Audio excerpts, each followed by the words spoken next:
このビデオでは保証と修理に関してご案内いたします。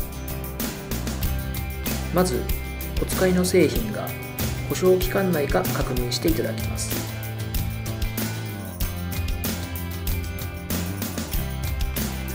弊社サポートサイトへアクセスいただき、パソコンのサービスタグを入力していただきます。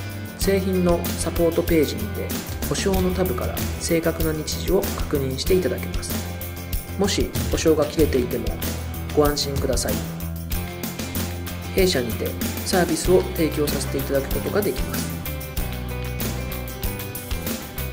保証外の修理に関してはパーツ及びサービスの料金が発生いたします。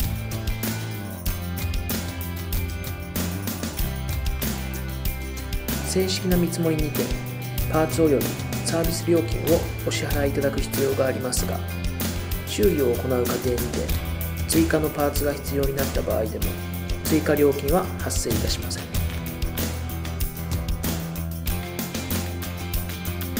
また交換後のすべてのパーツには90日間の保証がついています。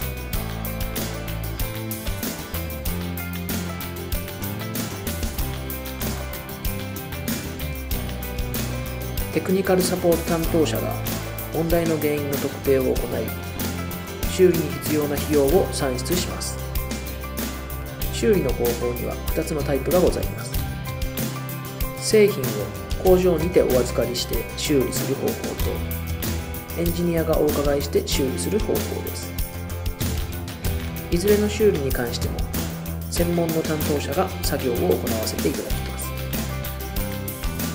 さらに詳しい保証内容に関しましては、弊社サポートページをご覧ください。